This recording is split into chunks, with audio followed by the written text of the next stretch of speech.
বড় বড় হাঁড়িতে চলছে রান্নার কর্মযজ্ঞ।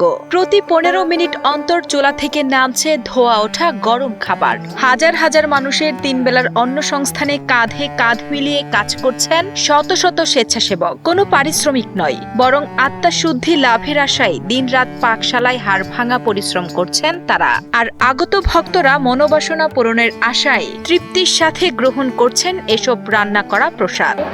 অনেক তৃপ্তি, যা বলে আমরা ভাষায় প্রকাশ করতে পারবো না। এই প্রসাদের অপূর্ব মহিমা আছে, যেই যেটা নিয়োগ করবে সেটা তার মনস্কামনা পূরণ হবে। আমরা যেন মৃত্যুর পরে পরকালে যেন জগৎ সুন্দরের চরণে আমরা স্থান পাই। আমাদের মৃত্যু আগা পর্যন্ত বা এই শেষ পর্যন্ত আমরা যিনি প্রভুর এইটা নিয়ে থাকতে পারি এবং আমাদের ছেলে পেলে বা আমাদের যেখানে আত্মীয় স্বজন আছে এরাও যিনি থাকতে পারে প্রভুর চরণ ধরে। ফরিদপুরের শ্রীধাম শ্রী অঙ্গনে ১০ দিন ব্যাপী এই আয়োজনে ২৪ ঘন্টা ধরেই চলে রান্না ও খাবার পরিবেশন। এখানে নেই জাতপাত বা পদমর্যাদার কোনো ভেদাভেদ। সবাই এক সারিতে দাঁড়িয়ে আত্মার টানে অংশ নিচ্ছেন এই সেবামূলক কাজে। এখানে মূলত এই উৎসবটি জাতি ধর্ম বর্ণ নির্বিশেষে সমস্ত মানুষের একটা প্রাণের উৎসব, সবার একটা আবেগের জায়গা।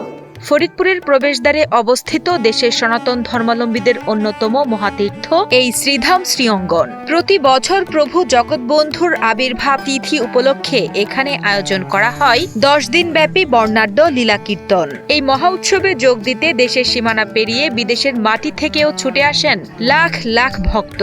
ভক্তদের বিশ্বাস, এই পবিত্র প্রসাদ গ্রহণের মাধ্যমে তাদের সন্তানদের সুস্বাস্থ্য আর পরিবারের মঙ্গল নিশ্চিত হবে। লোকজন এখানে উপস্থিত হয়।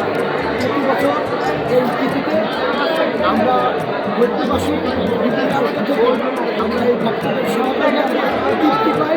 জগৎবন্ধু প্রভু কোনো নির্দিষ্ট ধর্ম বা গোত্রের নন। তিনি জাতি ধর্ম বর্ণের ঊর্ধ্বে একজন মানুষ ছিলেন বলেই এখানে কোনো প্রকার বিশৃঙ্খলা ছাড়াই এমন বিশাল কর্মযজ্ঞ পরিচালিত হচ্ছে বলে জানান সংশ্লিষ্টরা।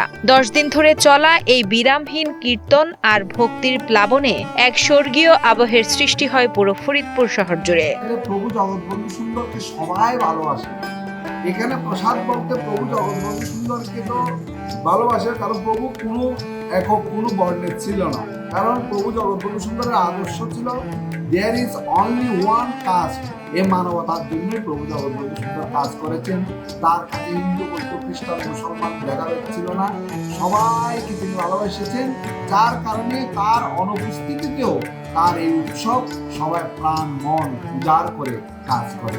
১৮৮০ সালে ফরিদপুরের এই মাটিতে প্রথম চরণের ধুলি রাখেন। ১৯২১ সালে এই শ্রীঅঙ্গন থেকেই তিনি নশ্বর পৃথিবী ত্যাগ করেন। সনাতন ধর্মাবলম্বীদের বিশ্বাস ১০ দিনের এই মহা উৎসবে অংশ নিয়ে আর পবিত্র প্রসাদ গ্রহণের মাধ্যমে তাদের মনোবাসনা পূরণ হবে।